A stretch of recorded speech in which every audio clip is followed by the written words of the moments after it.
اس میں اللہ تبارک و تعالیٰ نے ہمیں یہ توفیق بخشی کہ امت کی بیداری اور ان مسائل سے آگاہی کے لیے جس سے وہ اس ملک میں اور پوری دنیا میں دوچار ہے، ہم جو ہے ایک مہم کا اہتمام کر سکیں۔ محترم حضرات، جیسے کہ پوسٹرز، ہینڈ بلز، فولڈرز اور دعوت ناموں کے ذریعے سے آپ اس بات سے بخوبی واقف ہو ہی چکے ہیں کہ وحدت اسلامی کی جانب سے 13 نومبر 2016 سے فروری 2017 تک 4 مہینوں پہ مشتمل واعتصموا باللہ، اللہ سے ناطہ جوڑو، اس مرکزی عنوان کے تحت ایک مہم چلائی جا رہی ہے، جس کا یہ افتتاحی اجلاس ہے، جس میں آپ لوگ جو ہے تشریف فرما ہے۔ میں بیرونی ممالک سے، بیرونی مقامات سے اور مقامی افراد جو یہاں تشریف لائے ہیں، میں ان کا اس مہم کے افتتاحی اجلاس میں دل کی گہرائیوں سے خیر مقدم کرتا ہوں۔ اور اس افتتاحی اجلاس کا آغاز، جیسے کہ ہماری اپنی روایت رہی ہے کہ ہم اپنے کسی بھی کام کا آغاز اللہ کے نام سے کرتے ہیں، تو اس افتتاحی اجلاس کا آغاز تلاوت کلام پاک سے ہوگا،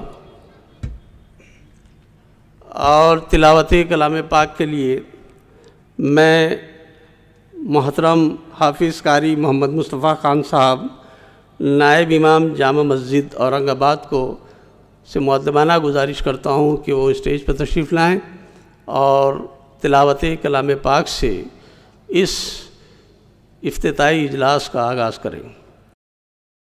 اعوذ باللہ من الشیطان الرجیم، بسم اللہ الرحمن الرحیم، وجاہدوا فی اللہ حق جہادہ هو اجتباكم وما جعل عليكم في الدين من حرج ملة أبيكم إبراهيم هو سماكم المسلمين من قبل وفي هذا ليكون الرسول شهيدا عليكم وتكونوا شهداء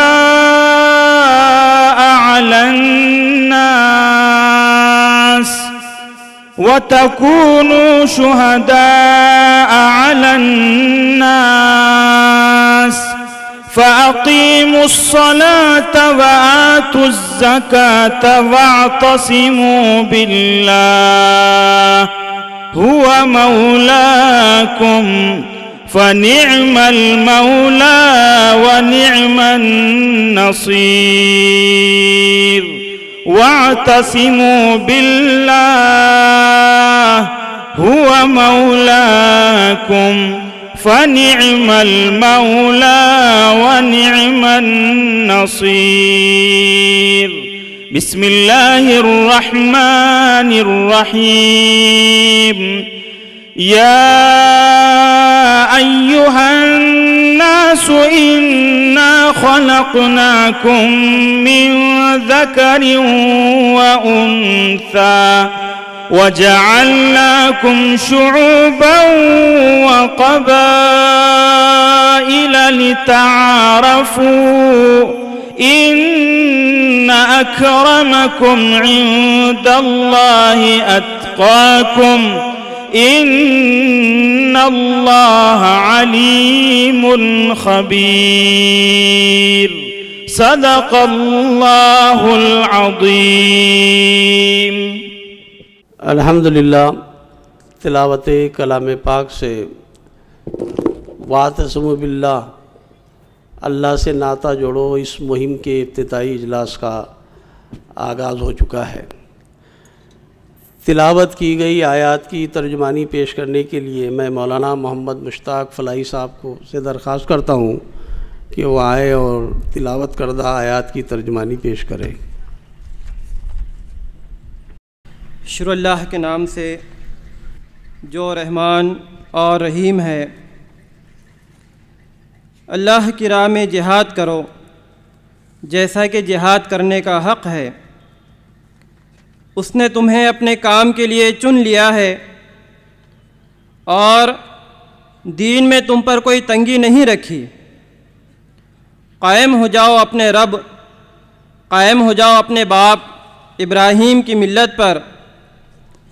اللہ نے پہلے بھی تمہارا نام مسلم رکھا تھا اور اس قرآن میں بھی تمہارا یہی نام ہے، تاکہ رسول تم پر گواہ ہو اور تم لوگوں پر گواہ۔ پس نماز قائم کرو، زکوٰۃ دو اور اللہ سے وابستہ ہو جاؤ۔ وہ ہے تمہارا مولا، بہت ہی اچھا ہے اور بہت ہی اچھا ہے وہ مددگار۔ اللہ نے سچ ہی فرمایا۔ محترم حضرات، یہ ان آیات کی ترجمانی تھی جو اس اجلاس کی آغاز کے لیے آپ کے سامنے تلاوت کی گئی تھی۔ اب میں ہمارے معزز اور محترم مہمانان سے گزارش کرنے جا رہا ہوں کہ وہ اسٹیج پہ تشریف لائیں۔ میں مؤدبانہ گزارش کرتا ہوں پروفیسر محسن عثمانی ندوی صاحب جو حیدرآباد سے تشریف لے آئے ہیں، جو سابق ڈین ہے university of foreign languages Hyderabad کے۔ میری گزارش ہے کہ وہ آپ اسٹیج پہ تشریف لے آئیں۔ میں حضرت مولانا سعود عالم قاسمی صاحب سے مؤدبانہ گزارش کرتا ہوں جو صدر شعبہ دینیات علی گڑھ مسلم یونیورسٹی علی گڑھ ہیں، وہ اسٹیج پہ تشریف لے آئیں۔ میں حضرت مولانا ابو ظفر احسان ندوی ازہری صاحب سے درخواست کرتا ہوں کہ جو بمبئی سے تشریف لائے ہیں وہ بھی اسٹیج پہ تشریف لائیں۔ میں حضرت مولانا عطاء الرحمن وجدی صاحب جو امیر وحدت اسلامی ہیں، ان سے بھی گزارش کرتا ہوں کہ وہ اسٹیج پر تشریف لے آئیں۔ معتمد عمومی وحدت اسلامی ہند جناب ضیاء الدین صدیقی صاحب سے بھی میری مؤدبانہ گزارش ہے کہ وہ اسٹیج پر تشریف لے آئیں۔ مولانا اشفاق رحمانی صاحب جو اندور سے تشریف لے آئے ہیں، میری ان سے بھی مؤدبانہ گزارش ہے کہ وہ اسٹیج پر تشریف لے آئیں۔ مولانا غفران صدیقی صاحب، میری ان سے بھی مؤدبانہ گزارش ہے کہ وہ اسٹیج پر تشریف لے آئیں۔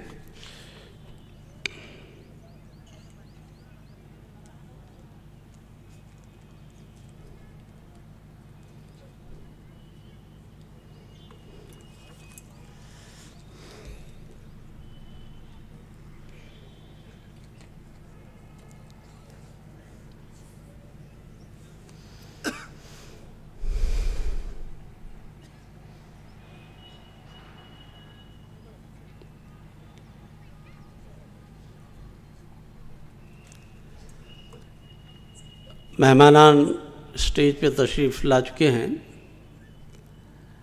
اب میں اس افتتاحی اجلاس کی اس پہلے سیشن کی کارروائی کو آگے بڑھاتے ہوئے ایک حمد کے لیے ہمارے نوجوان ساتھی برادر محمد اشر کو دعوت دیتا ہوں کہ وہ آئے اور ایک حمد جو ہے آپ کے سامنے پیش کریں۔ برادر محمد اشر۔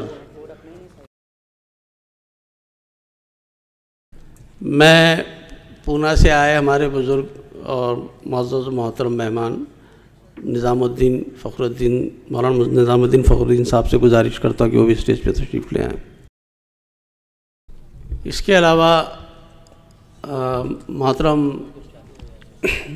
ابراہیم خلیل عابدی صاحب سے بھی میری گزارش ہے کہ اسٹیج پہ تشریف لے آئیں، اور ہمارے معزز بھائی رفیق دادو صاحب سے بھی گزارش ہے کہ وہ اسٹیج پر تشریف لے آئیں۔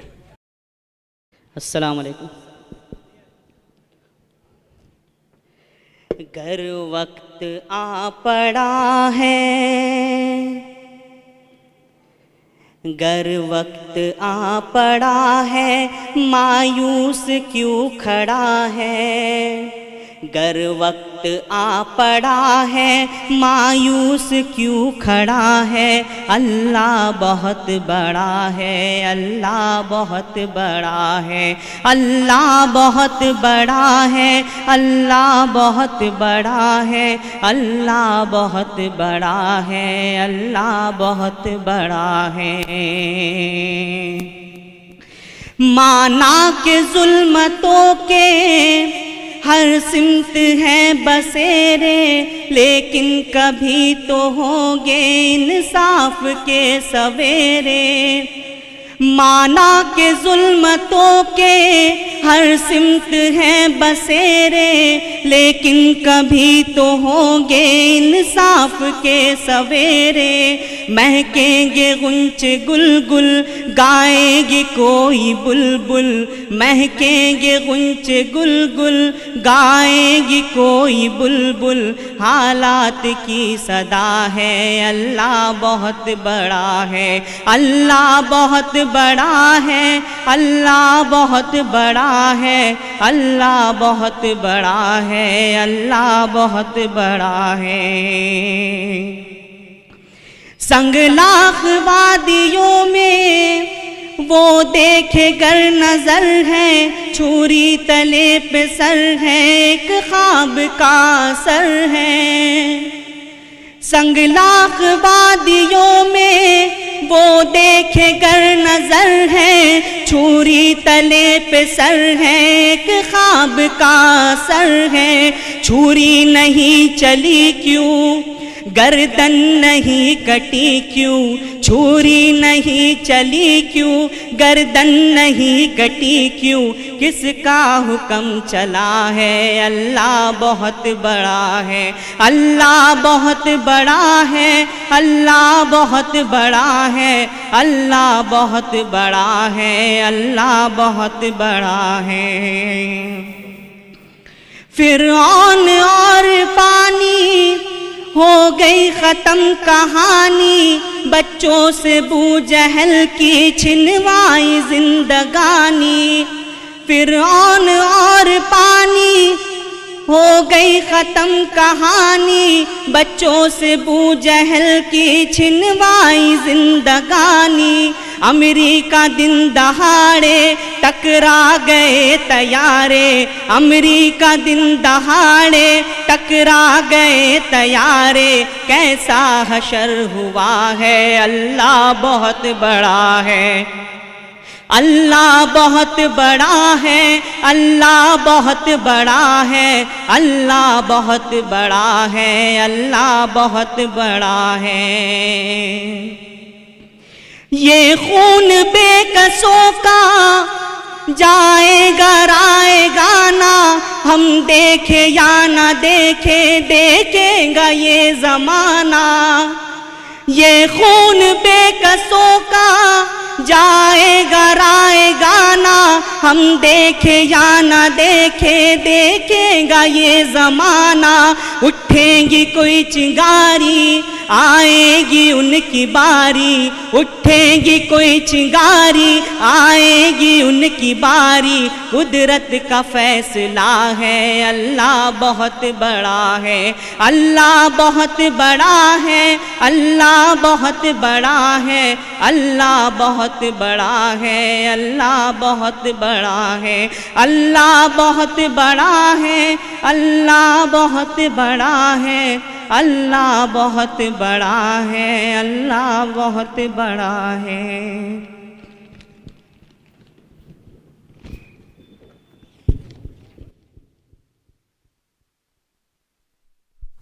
محترم حضرات، ابھی آپ ایک ولولہ انگیز ہم جو ہے سماعت فرما رہے تھے، جس میں حالات کی عکاسی بھی ہے، ظلم جبر کے تذکرے بھی ہے، اور مظلوموں کی اللہ تبارک و تعالیٰ کیسی مدد کرتا ہے اور کیسے انہیں سرخرو کرتا ہے، اس کا تذکرہ بھی رہا ہے۔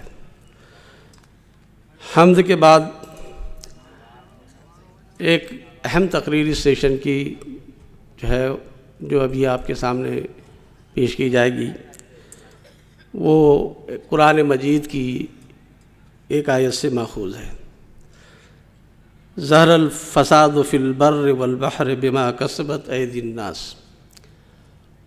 آپ جانتے ہیں کہ ساری دنیا میں اس وقت جس طرح کا فتنہ و فساد برپا ہے، انسانیت جس طرح سے سسک رہی ہے اور جس طرح سے دم توڑتی نظر آ رہی ہے، اور اس میں خاص طور سے امت مسلمہ کے لیے جس طرح کے حالات پیدا ہو گئے ہیں، ان حالات کا تفصیلی تذکرہ اور اس سے آگاہی اور اس سے واقفیت ہماری ناگزیر ضرورت ہے۔ لہٰذا اس عنوان کے تحت میں وحدت اسلامی کے معتمد عمومی علی جناب ضیاء الدین صدیقی صاحب سے گزارش کرتا ہوں کہ وہ آئے اور اس عنوان کے تحت ظہر الفساد فی البر والبحر بما کسبت ایدی الناس اپنے خیالات کا اظہار کریں۔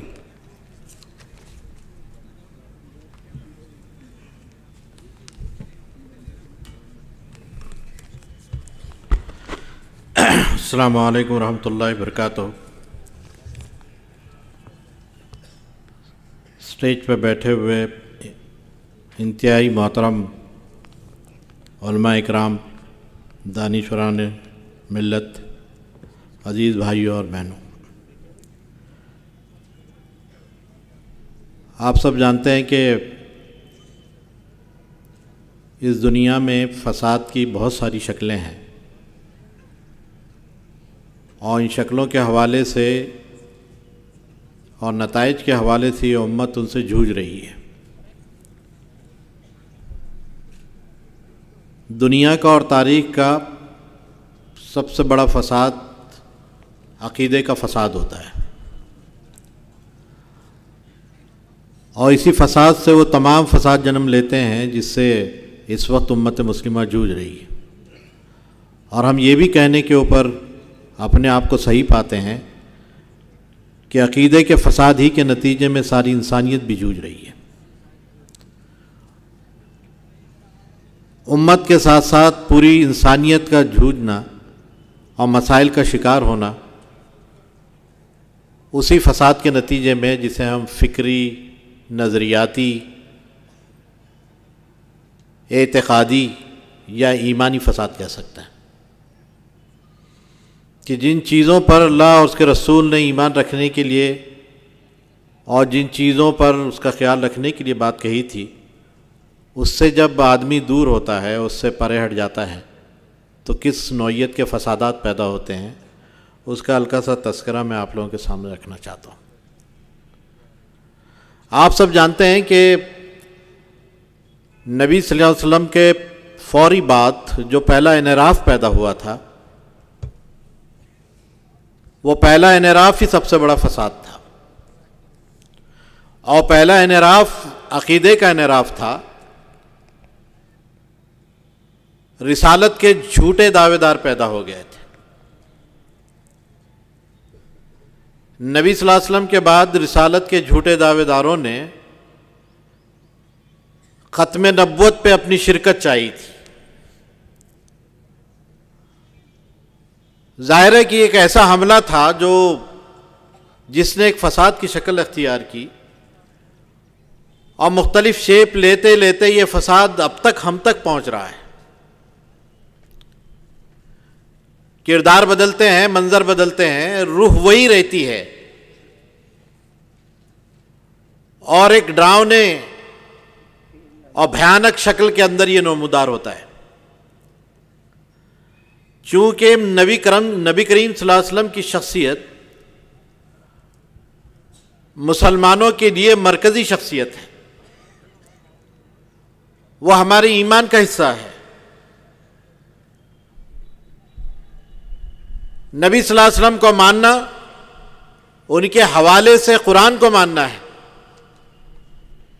کیونکہ انہوں نے ہی آ کے ہمیں بتایا ہے کہ یہ اللہ کا کلام ہے۔ نبی صلی اللہ علیہ وسلم کو ماننا شریعت کو ماننا ہے، کیونکہ انہوں نے ہی اس کی تشریحات کی ہے۔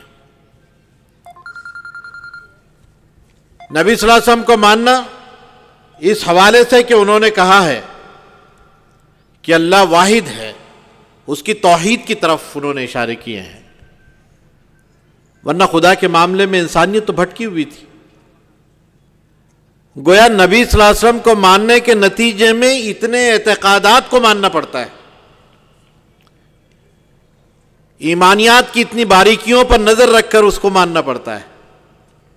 اگر نبی صلی اللہ علیہ وسلم ہی کے معاملے میں کچھ شک و شبہ پیدا ہو جائے اور وہیں کے سوچ اور سمجھ اور عقیدے میں بگاڑ پیدا ہو جائے تو آپ سب جانتے ہیں کہ خدا کے بارے میں، آخرت کے بارے میں، شریعت کے بارے میں، قرآن کے بارے میں آدمی کے اندر فساد پیدا ہی ہو جاتا ہے۔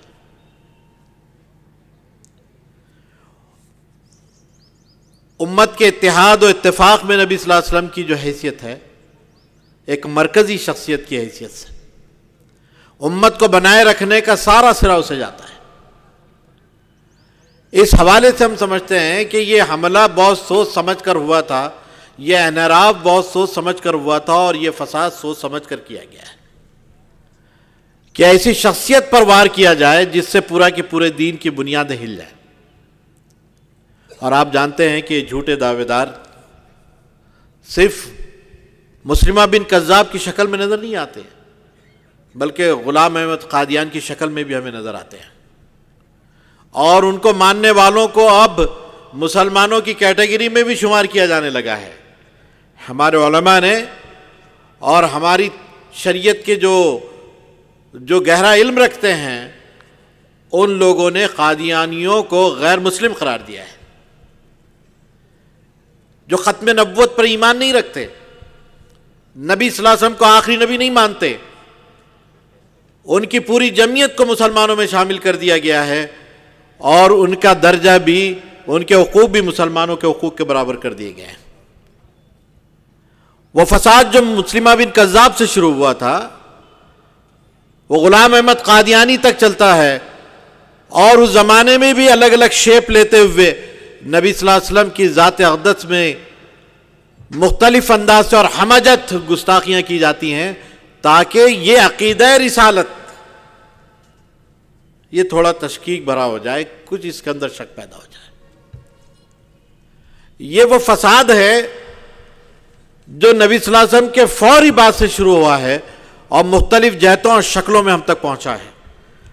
کبھی وہ سلمان رشدی کی کتاب کی شکل میں آتا ہے، کبھی وہ تسلیمہ نسرین کی لجہ جیسی ناول اور بیہودہ ناول کی شکل میں آتا ہے، کبھی وہ انوسنس آف مسلم جیسی فلم کی شکل میں نظر آتا ہے، کبھی وہ جہنم مدے زانار کون ایک مراٹھی کتاب کی شکل میں آتا ہے، کبھی وہ فساد کی شکل لیتا ہے نیشتے کے ڈراموں میں، اور کبھی جو ہے چارلی ہیبڈو کے کارٹونوں کے اندر، اور کبھی جو ہے وہ کروٹ لے کر اور مختلف جہتوں میں اپنی شکلوں کو بدل کر آتا ہے۔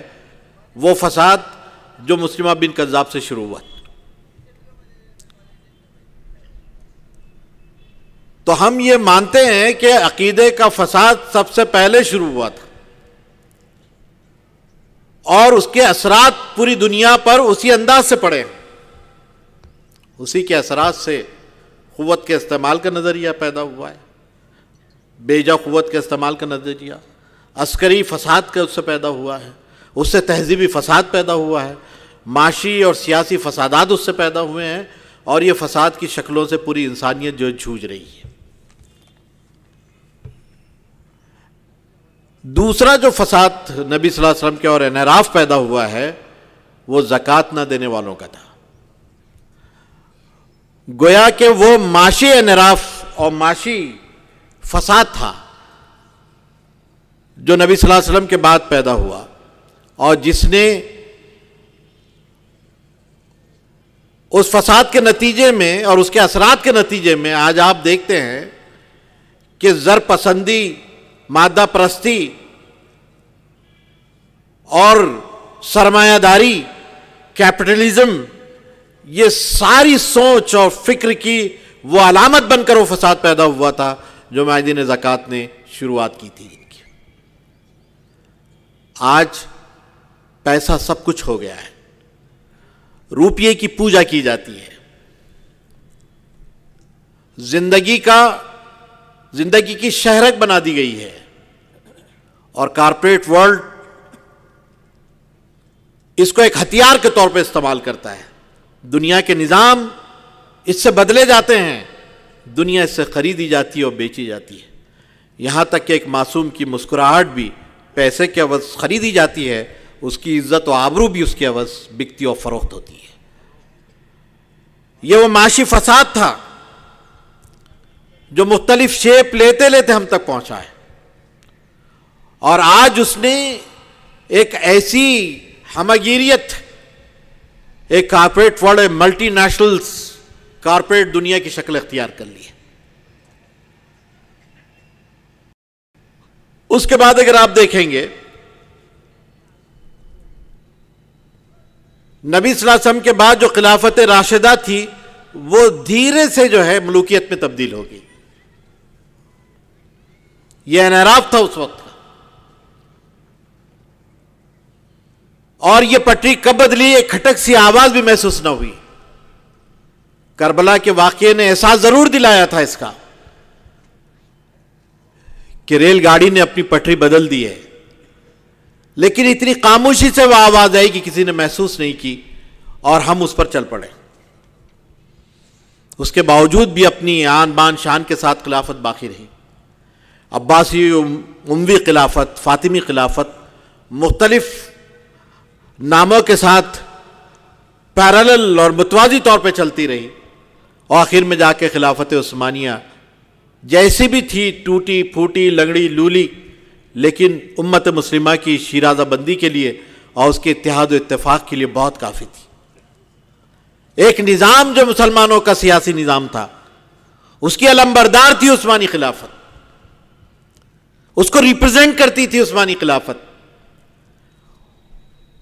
دنیا کو دکھاتی تھی کہ ہمارا سیاسی نظام کیا ہے، ہم سیاسی طور پہ کیسے اٹھتے اور بیٹھتے ہیں، ہمارے قرینے اور طریقے کیا ہیں۔ لیکن وہ بھی 1924 میں جا کر ٹوٹ گئی، امت کا شیرازہ بکھر گیا، انتشار پیدا ہوا، اور اس انتشار کی لپیٹیں ہم تک اب تک ہم محسوس کر رہے ہیں۔ اس کے بعد کوئی شیرازہ بندی کی کوئی کارگر تدبیر کارگر نہ ہو سکی، بلکہ ہر جڑنے والی اور سمجھی جانے والی تدبیر سے الٹا نقصان ہی ہوا ہے۔ امت خلافت عثمانیہ کے بعد کسی ایک خلیفہ پر متفق نہیں ہو سکی، اور یہ انتشار مختلف جہتوں سے پھیلتے پھیلتے جس انداز سے ہم تک پہنچا ہے، تو آپ پوری دنیا کی صورتحال دیکھ سکتے ہیں۔ کوئی سرحد کسی سرحد کو مانتی نہیں ہے، کوئی ملک کسی ملک کو مانتا نہیں ہے، ہم اپنے ہی نونہالوں کا گلا کاٹ رہے ہیں، ہم اپنے مستقبل کو اپنے ہاتھوں سے دفن کر رہے ہیں۔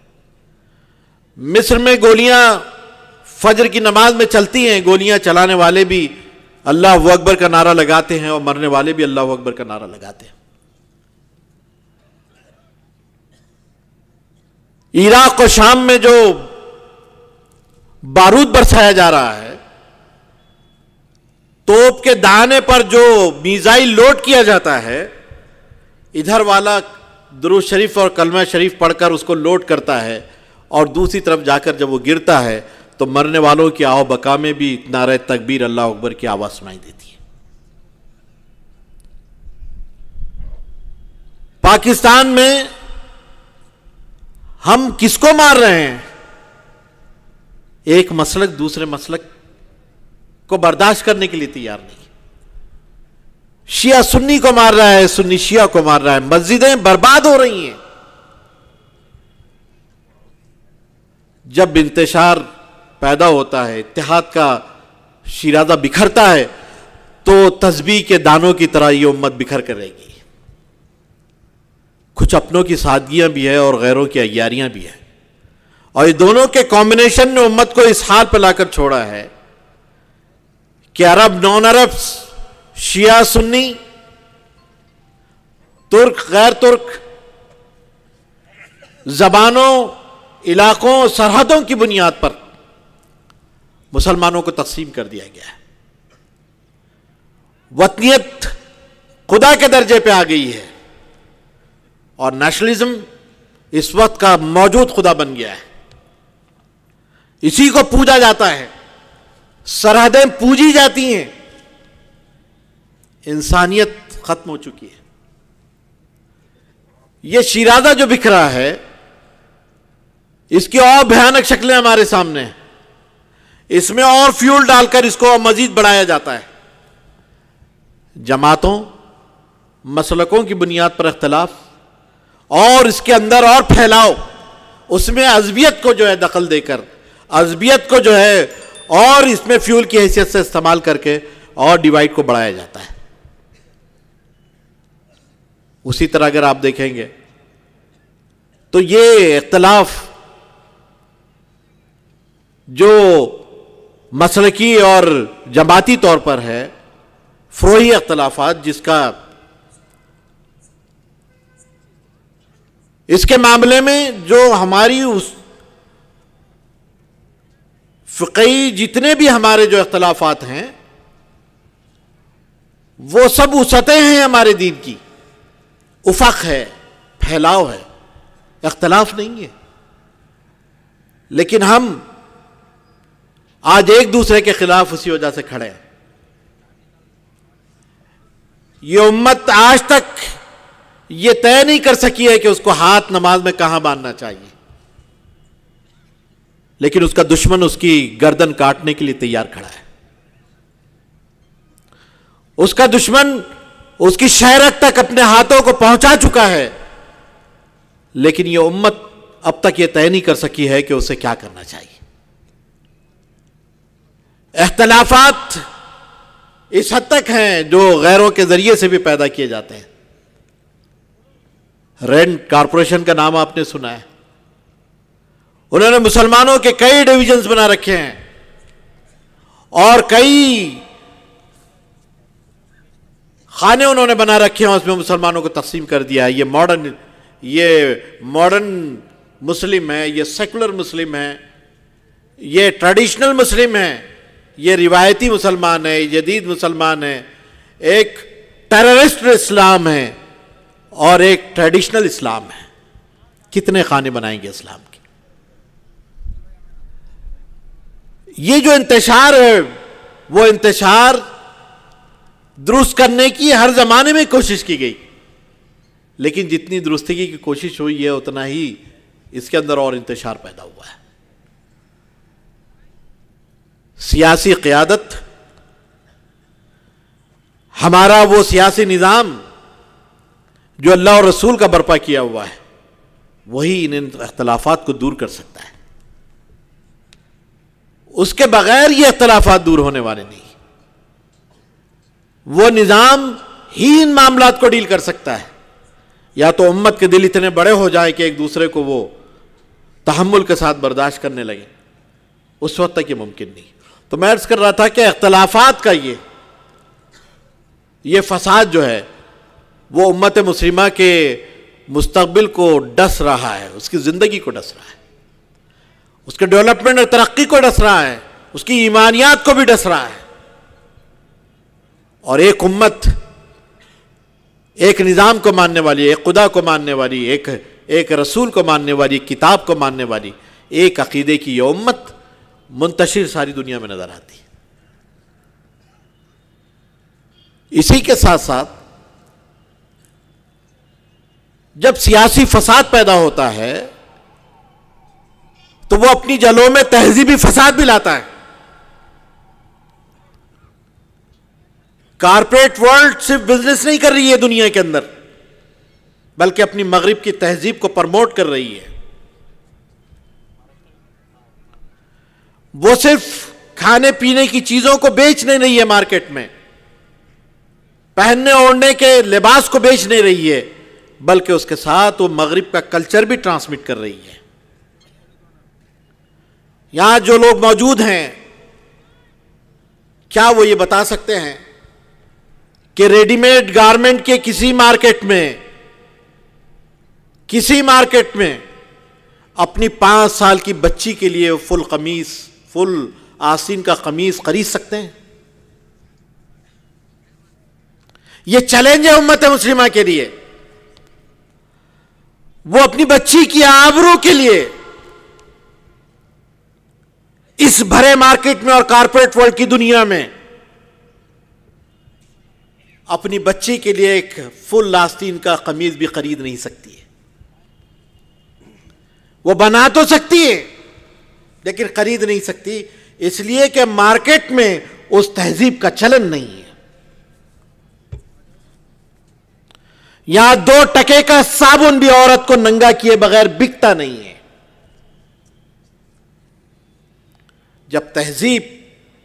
جب سیاسی فساد پیدا ہوتا ہے تو تہذیب کا فساد بھی جنم لیتا ہے. ہم کیا کھائیں، کیا پئیں، کیسے رہیں، سب دوسرے طے کرتے ہیں، ہمیں ادھیکار نہیں ہوتا ہے. ہمیں ادھیکار نہیں ہوتا ہے. سب دڑپ شاہی ہوتی ہے. تم ایسے رہو گے، یہ کھاؤ گے، زندگی ایسے گزارو گے. تمہاری تہذیب کے سارے جو بنیادیں ہوگی وہ ہم طے کریں گے. تہذیبی فساد میں کنورٹ ہوتا ہے. اور آپ دیکھتے ہیں کہ جہاں بھی مسلمانوں کا سیاسی غلبہ ختم ہوا ہے وہاں مغربی کلچر نے اس کی جگہ لے لی ہے. جہاں غلبہ، اور آج بھی جہاں جہاں جو قوم غالب ہیں، جو نظریات غالب ہیں، ان کا کلچر جو ہے وہ پوری طرح سے ڈومیننٹ ہے ان علاقوں کے اندر. یہ دنیا چڑھتے سورج کو پوجا کرتی ہے، جو ابھرتا ہوا سورج ہوتا ہے اس کی پرستش کرتی ہے. یہ زبردست فائدہ پہنچانے والے اور زبردست نقصان پہنچانے والے کی پجاری دنیا ہے. جب مسلمانوں کا سیاسی فساد ان کے سیاسی زوال میں تبدیل ہوا تو پھر یہ تہذیبی یلغار نے جنم لیا ہے. اور ایگریسو کلچرل نیشنلزم جارے تہذیبی یلغار کا ہم مقابلہ کر رہے ہیں. میں یہ ورڈ جان بوجھ کے استعمال کر رہا ہوں. ایگریسو کلچرل نیشنلزم جارے تہذیبی یلغار کا مسلمانوں کو جو ہے سامنا ہے. نہ وہ اپنی تہذیب بچا سکے کے قابل ہیں، نہ اپنے بچوں کا مستقبل بچانے کی وہ ضمانت لے سکتے ہیں. چونکہ دنیا کے سینیریو میں خود ہمارے اپنے ملک میں بھی یہ صورتحال خراب ہو کے رہ گئی ہے کہ جہاں پر ایک نئی تہذیب کو زبردستی تھوپا جا رہا ہے. کھان پان کیا ہوگا، رہنا سہنا کیسے ہوگا، تعلیم کیسے حاصل کی جائے گی، یہ سب ہماری مرضی سے طے ہوگا. آپ کو کوئی حق نہیں. آپ کے شادی بیاہ کیسے ہوں گے، آپ کے طلاق و وراثت کے معاملات کیسے ہوں گے، یہ ہم طے کریں گے، عدالتیں طے کرے گی یا پارلیمنٹ طے کرے گی. آپ کو حق نہیں ہوگا. جب سیاسی غلبہ جب آتا ہے تو تہذیبی یلغار اس قدر ہوتی ہے. وہ نظریات جو خوبصورت الفاظ بن کر سامنے ٹمٹماتے ہیں وہ ہمیں کوئی فائدہ نہیں دے سکتے. دستور کی دعائیاں دی جاتی ہیں لیکن اس کے ایک دفعہ کو امپلیمنٹ کرتے کرتے پسینے آ جاتے ہیں. تو میں یہ عرض کر رہا تھا کہ یہ فساد جو ہے وہ تہذیبی فساد سے کنورٹ ہو جاتا ہے، یہ سیاسی فساد سے کنورٹ ہو جاتا ہے تہذیبی فساد میں.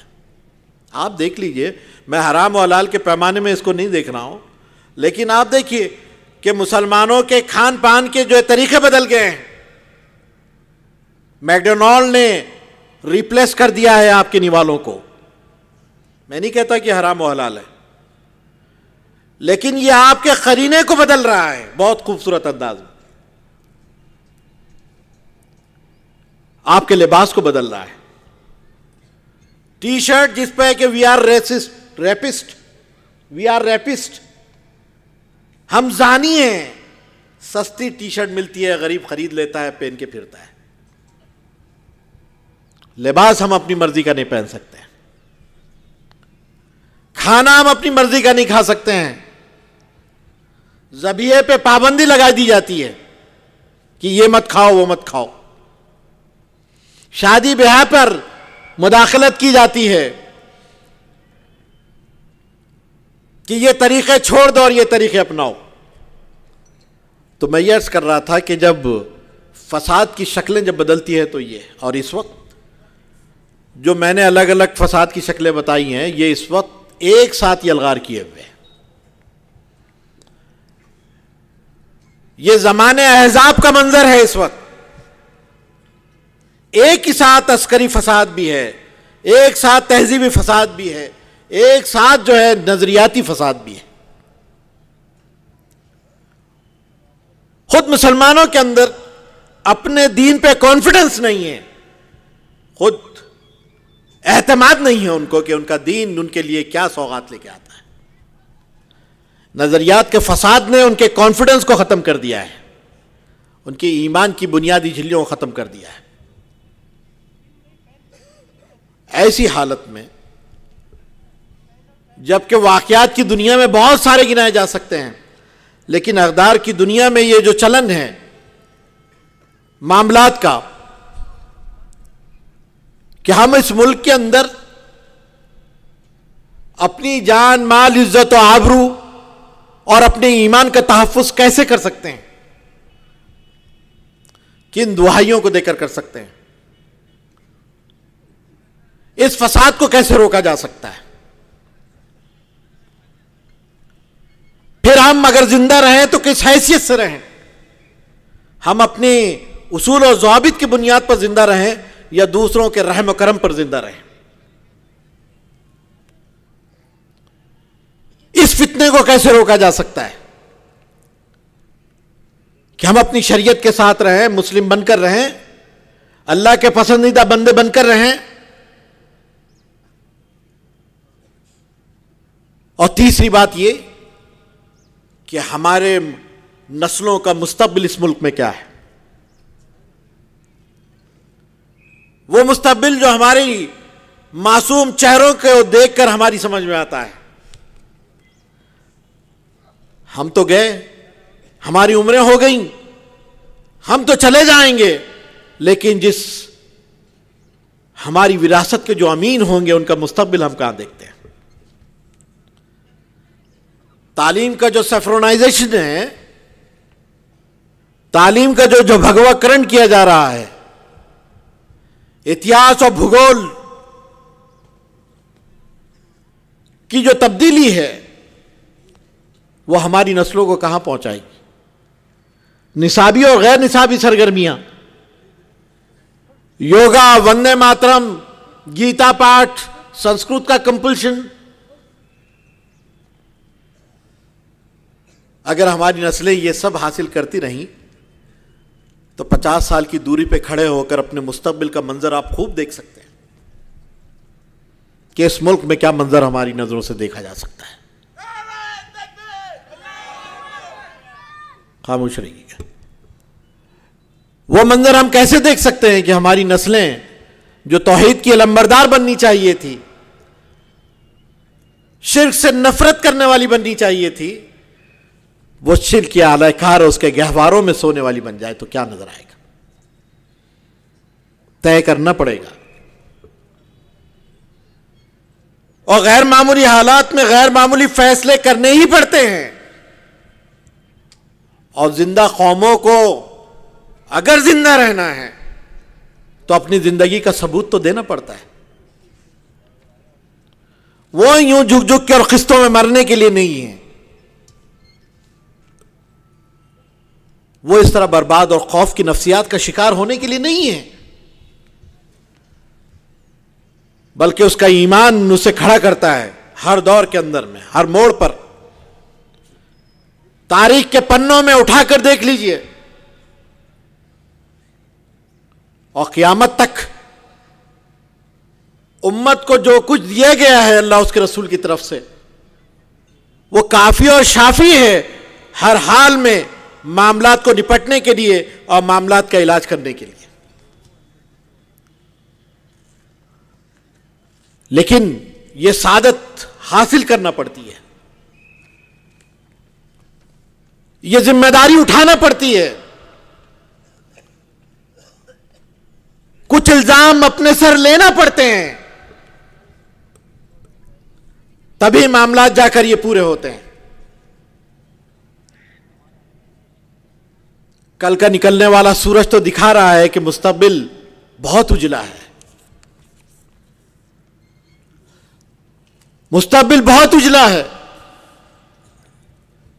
اندھیری رات ہے، لیکن کل کا سورج واضح نظر آ رہا ہے۔ ظاہر ہے کہ ہر اندھیری رات کے بعد اجلے سورج ہی کی امید آدمی کرتا ہے، اور یہ اجلا سورج نظر آ رہا ہے اس کشمکش کے پس منظر میں جو ساری دنیا میں برپا ہے۔ اس وقت اہل ایمان ساری دنیا سے نظر آزما ہے، ساری دنیا سے، کیا امریکہ اور کیا یورپ، کیا رشیا اور کیا چائنا، کیا روس اور کیا مشرکین، ہر طرف اگر آپ دیکھتے ہیں اہل ایمان نظر آزما ہے، ایک کشمکش ہے، نظریاتی اور عملی کشمکش جو انہیں چین سے رہنے نہیں دیتی ہے۔ دو ہی نتیجے ہوں گے، یا تو مسلمان دنیا میں ہار جائیں گے، اور ہار بھی گئے تو یہ ان کی جیت ہے، کیونکہ وہ اپنے ایمان، اپنی بنیاد، اپنی شریعت کے اوپر جان دیں گے، اور جیت گئے تو یہ دنیا آپ کے تصرف میں دے دی جائے گی۔ ہارنا اگر اللہ نے مقدر کر دیا ہے تو بھی جیت ہے، اور اللہ نے اگر فاتح بنا دیا ہے تو دنیا کا تصرف ہمارے ہاتھوں میں ہوگا۔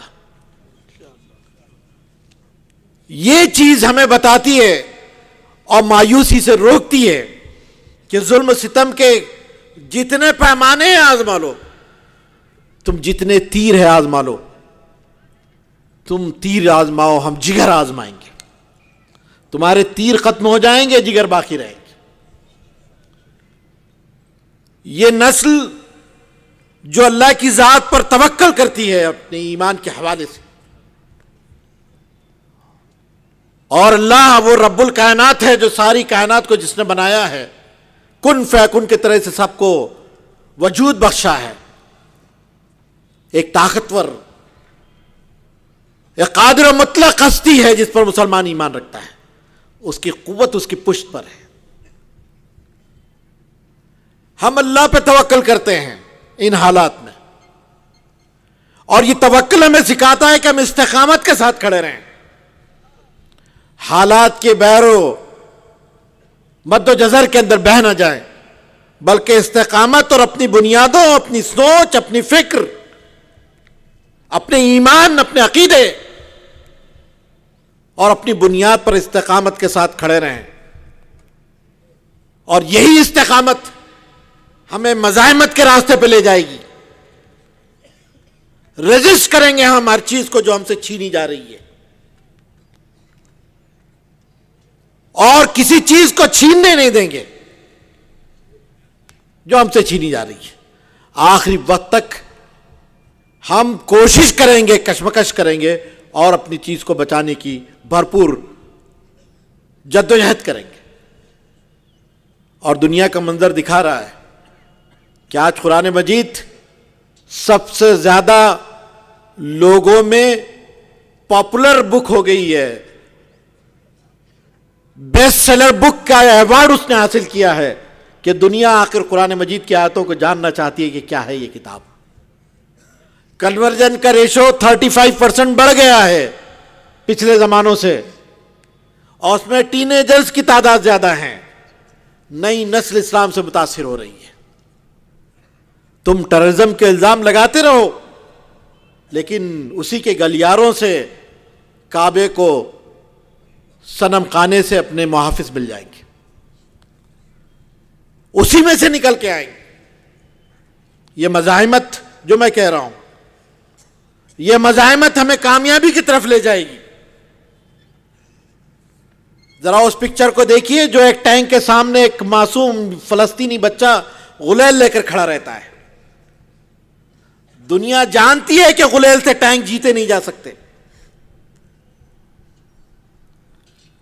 کوئی دنیا کا عقل مند یہ نہیں کہہ سکتا کہ غلیل سے ٹینک جیتے جائیں گے، لیکن ہاں اس ہمت اور غیرت اور حوصلے کی تو بات ہے کہ ٹینک کے خلاف غلیل ہی کیوں نہ ہو، لیکن کھڑے رہنے کا حوصلہ اس امت کے اندر ہے. اور ممکن ہے کہ اللہ تعالیٰ ہمت اور حوصلہ جو اس کے ایمان نے اس کے اندر پیدا کیا ہے اس کو کامیابی کی طرف جو ہے لے جائے اور مراجد کر جائے. تو یہ دنیا جو چل رہی ہے، جس کے منظر کو ہم دیکھ رہے ہیں اور منظر در منظر جو بدل رہے ہیں، اس میں مایوس ہوئے بغیر اللہ کی ذات پہ بھروسہ کر کے اپنے رشتے کو مضبوطی کے ساتھ اپنے رب سے باندھ کر اگر ہم استقامت کے ساتھ مزاحمت کے ساتھ اپنی زندگی کے دنوں پر چلتے ہیں تو انشاءاللہ مسلمانوں کے حق میں یہ ساری دنیا کے فیصلے اللہ تبارک و تعالیٰ کرے گا. اور یہ ہمیں امید ہے، یہ ہمارے تجزیات کا نتیجہ نہیں ہے، یہ اللہ اس کے رسول کی پیشن گوئیوں کا ورد ہے جو ہم کر رہے ہیں. اس حوالے سے کہہ رہے ہیں، یہ ہماری ایمان کی آواز ہے، یہ ہمارے دل کی آواز ہے، اور یہ اللہ اس کے رسول کی پیشن گوئی کے طور پر ہم یہ بات رکھ رہے ہیں کہ کل کا سورج برتنے کے لیے مسلمانوں کے آگے ڈال دیا جائے گا. مسلمانوں کو اس کی تیاری کرنے کی ضرورت ہے. وآخر دعوانا ان الحمد للہ رب العالمین والسلام علیکم ورحمۃ اللہ وبرکاتہ.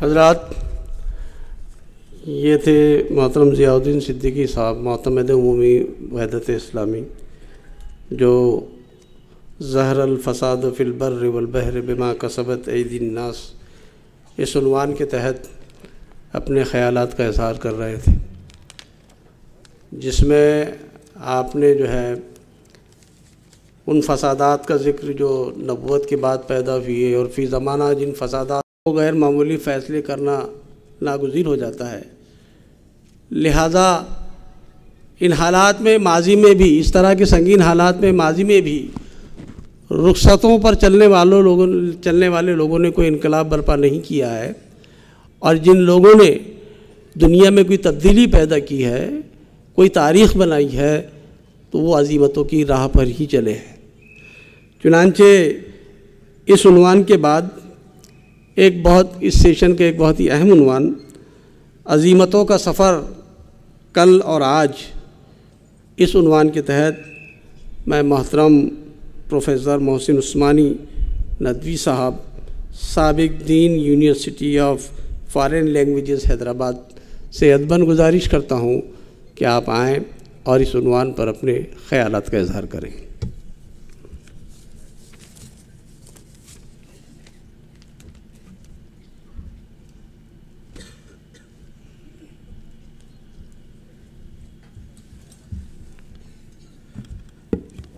بسم اللہ الرحمن الرحیم. نحمدہ ونصلی علی رسولہ الکریم.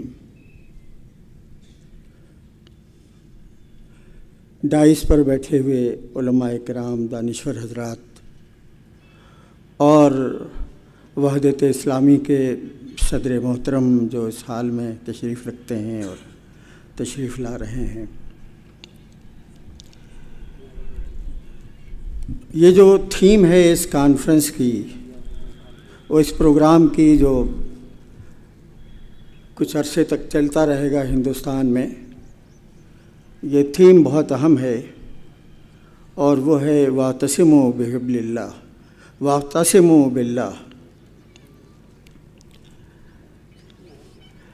اس موضوع سے متعلق جو خطاب تھا، ظہر الفساد فی البر والبحر بما کسبت ایدی الناس، جس پر محترم جناب ضیاء الدین صدیقی صاحب نے بڑی عالمانہ غیرت اور حمیت سے بھری ہوئی تقریر کی. اس اہم تقریر، پرجوش تقریر، دلائل سے لبریز تقریر کے بعد سچی بات یہ ہے کہ تقریر کی ہمیں کوئی ضرورت نہیں محسوس ہوتی ہے، اور مجھے فارسی کا ایک شعر یاد آتا ہے کہ داستان فصل گل خوشمی سرائد اندلیب، زاغہا آشفتہ تر کردند این افسانہ را. اتنی جامع اور ایمانی جذبات سے لبریز تقریر کے بعد مجھے سمجھ میں نہیں آ رہا ہے کہ آپ کے سامنے کیا بات باقی رہ گئی ہے کہ کہی جائے۔ یہ جو موضوع ہے وَاعْتَصِمُوا بِاللَّهِ، یہ ہمارے تمام امراض کی دوا ہے، ہماری تمام بیماریوں کا اس کے اندر علاج چھپا ہوا ہے۔ اور یہ جذبہ، یہ ایمانی کیفیت وَاعْتَصِمُوا بِاللَّهِ کی کیسے حاصل ہو، تو اس تھیم پر جو اس کا بروشر تیار کر کے تقسیم کیا گیا ہے، ہمیں نہیں معلوم کہ آپ تمام حضرات تک یہ پہنچا ہوگا، وہ خود بھی بڑا جامع اور بڑا قیمتی ہے۔ اس کے شروع کی کچھ عبارتیں ہم آپ کے سامنے پڑھ کر کے اس لیے سنانا چاہتے ہیں کہ اس جذبے کو، ایمانی حرارت کو اور اعتصام باللہ کو، وفروا الی اللہ کی کیفیت تک پہنچنے کے لیے جس چیز کی ضرورت ہے اس کا اشارہ اس میں موجود ہے۔ اس بروشر کے شروع میں جو الفاظ ہیں وہ یہ ہیں کہ ہم ایک خوبصورت تصویر کو دیکھ کر یقین کر لیتے ہیں کہ اس کا مصور اپنے فن میں ماہر، ایک بہترین نظم کو دیکھ کر ہم شاعر کو داد دینے پر مجبور ہو جاتے ہیں، تو کیا ہم اپنے اطراف پھیلی ہوئی منظم، متوازن اور حسین کائنات کو دیکھ کر اس کے خالق اور رب تک نہیں پہنچ سکتے؟ قرآن مجید میں ایک جگہ نہیں، بار بار اس بات کی دعوت دی گئی ہے کہ یہ جو اللہ کی نشانیاں ہیں، کائنات میں پھیلی ہوئی ہیں، یہ جو مظاہر قدرت ہیں، ان پر غور و فکر کیا جائے۔ انسان اس مظاہر قدرت پر اور خود اپنے وجود پر اور اپنی زندگی پر اور حیوانی زندگی پر، عالم نباتات پر جتنا غور کرے گا، اللہ تعالیٰ کی ربوبیت کا تفصیلی علم اسے حاصل ہوتا رہے گا۔ اور جب تفصیلی علم اللہ تعالیٰ کی ربوبیت کا حاصل ہوگا تو پھر اللہ تعالیٰ پر ہمارا ایمان مضبوط ہوگا، اور جب اللہ تعالیٰ پر ہمارا ایمان مضبوط ہوگا تو وَاعْتَصِمُوا بِاللَّهِ کی کیفیت ہمارے اندر پیدا ہوگی۔ اس کے باوجود کہ قرآن کی آیتوں میں ایک جگہ نہیں، متعدد جگہ پر اس بات کا حکم ہے کہ اس پر غور کیا جائے، اس کائنات پر، زمین و آسمان پر۔ الذین یذکرون اللہ قیاما وقعودا وعلی جنوبہم ویتفکرون فی خلق السماوات والارض ربنا ما خلقت ھذا باطلا سبحانک فقنا عذاب النار۔ حکم دیا گیا ہے کہ جو لوگ دن اور رات اللہ کی یاد میں مگن رہتے ہیں، صبح و شام اور اپنے پہلوؤں پر سوتے وقت میں بھی، اور اللہ تعالیٰ کی جو نشانیاں ہیں اس پر، خلق السماوات والارض پر غور کرتے رہتے ہیں، تو پھر اللہ تعالیٰ کی ربوبیت کا احساس کر کے ان کا رواں رواں شکر گزاری کے جذبے سے معمور ہو جاتا ہے، اور وہ پکار اٹھتے ہیں کہ ربنا ما خلقت ھذا باطلا۔ اصل چیز یہ ہے کہ ہم نے ان نشانیوں پر غور و فکر کرنا چھوڑ دیا ہے۔ اس میں جو تفصیلات ہیں، اس میں مثال کے طور پر زمین سے سورج کا فاصلہ کیا ہے۔ یہ فاصلہ جو ہے، اس فاصلے میں رتی برابر بھی اگر کمی ہو جائے، تھوڑے سی بھی اس میں اگر کمی ہو جائے تو دنیا میں آگ لگ جائے گی، کاغذ جل اٹھے گا، ہر چیز جل بن کر کے راکھ ہو جائے گی۔ اور اگر یہ جو فاصلہ زمین اور آسمان، زمین اور جو سورج کا ہے، یہ اگر تھوڑا سا بڑھ جائے تو زمین پر ایک برف کی غلاف چڑھ جائے گا اور دنیا میں کسی چیز کا جینا مشکل ہو جائے گا۔ سوچئے تو صحیح کہ یہ تناسب، یہ اعتدال، یہ توازن، کہ یہ فاصلہ نہ کم ہو اور نہ زیادہ ہو، کس کا بنایا ہوا ہے؟ اور پھر زمین کی جو گردش ہو رہی ہے زمین کی، دو طرح کی گردش ہے. ایک تو گردش وہ ہے جس سے موسم بدلتے ہیں، جاڑا اور گرمی آتا ہے، اور ایک موسم